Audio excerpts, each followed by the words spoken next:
Chers amis, donc nous sommes le mois de Elul, le mois de la Tchouva. On parle un peu des lois de Tchouva. Maïmonide, il a écrit 10 chapitres, les lois de Tchouva. C'est la peine de les lire. Ce que je veux dire est basé sur ses écrits. Là-bas, dans le chapitre 7, il dit, regarde quelle est la valeur de la Tchouva. Hier, cette personne était appelée par Hachem dégoûtant, horreur. Il priait, on n'écoutait pas ses prières. Il faisait des mitzvot, on les jetait sur sa tête. C'était une ordure. Il a fait des péchés, mauvais péchés. Il a fait tchouva, il est appelé aimé, chéri, adoré. Combien de temps ça prend la tchouva? Je voulais dire 5 secondes, je retire ce que j'ai dit. Il y a un Gemara dans le traité Kiddushin, pas 39b, qui dit un rachat, c'est quoi? Un chef de la mafia, un mécréant, un proxénète, un vendeur d'esclaves, d'accord? Il voit une fille juive, il est juif lui aussi. Sarah Imeno. Il lui donne une bague et lui dit, par cette bague, tu m'es marié. Il me dit, mais je veux pas, moi je veux un tzaddik comme mari. Il lui dit, le mariage est valable qu'à condition que je sois un tzaddik parfait. Il lui met la bague. Marié ou pas? Si c'est pas un tzaddik parfait, c'est un tzaddik même pas parfait, c'est un rachat, on n'en parle même pas, mais même pas parfait, elle n'est pas mariée, parce qu'il n'a pas respecté la condition.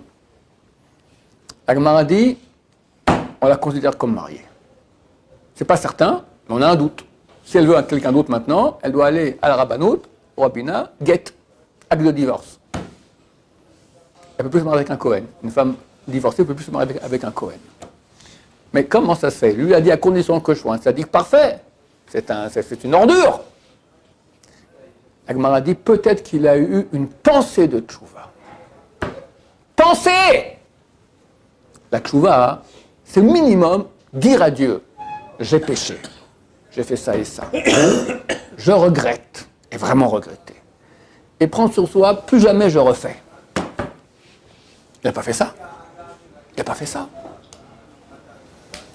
Alors les commentateurs expliquent. Il y a plusieurs niveaux. Rien que la pensée sincère, c'est fini, j'arrête de faire l'ordure là, je deviens un sadique. Si c'est sincère, alors bien qu'il n'a pas encore fait tchouva. Il veut faire tchouva, mais c'est sincère. Il a un statut de tzaddik gamour, de tzaddik parfait. Tellement c'est grand, tellement c'est beau. En une seconde, il est passé de ordure à aimer de Dieu. On écoute ses prières, on a envie ses prières, on a envie ses mitzvot. Il faut qu'il fasse encore le vrai processus de tchouva. Dire j'ai péché, je regrette, etc. Mais il a déjà un statut de tzaddik. On a vu l'autre jour, on va encore en reparler, qu'il y a certains péchés, il faut plusieurs étapes pour que ce soit vraiment expié.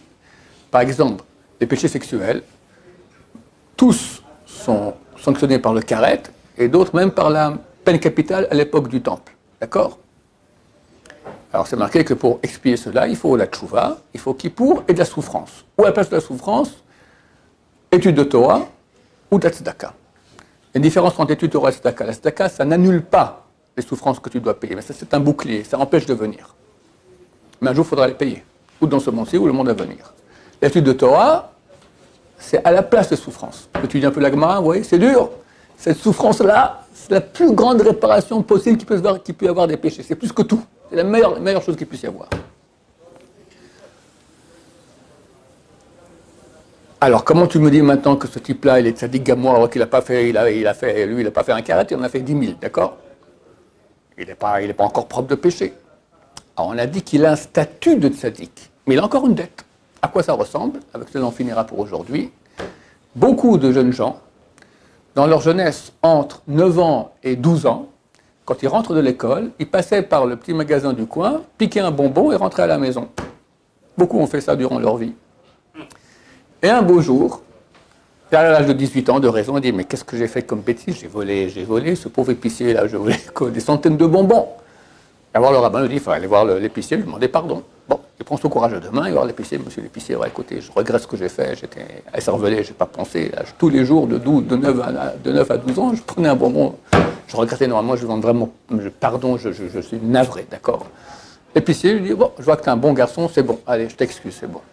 Ah merci, merci, merci, merci. Alors je vous remercie infiniment, au revoir. Et au quoi au revoir? Je t'excuse, mais il faut payer les bonbons. Ça veut dire, l'épicier n'en veut plus au voleur. Il savait qu'il y a un voleur, c'est pas qui c'était. Maintenant il sait, il peut lui donner une grande tarte, je t'ai attrapé. Non, il lui pardonne, c'est bon. Mais la dette, elle est là. Quand quelqu'un a fait des péchés, et alors il a un statut de rachat, de mécréant, et il a des dettes.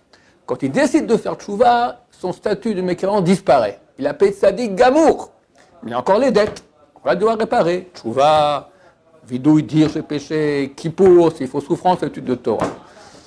Comme je dis ce matin à la fin de la prière, il y a un avis dans le Rambam qui dit que celui qui fait tchouva par amour, il n'y a pas besoin de rien du tout. Rien que la tchouva, dire à Dieu j'ai péché, je regrette, je ne refais plus, ça explique complètement les péchés et ça les change en mitzvot. Baruch Adonai, l'olam, amen va amen.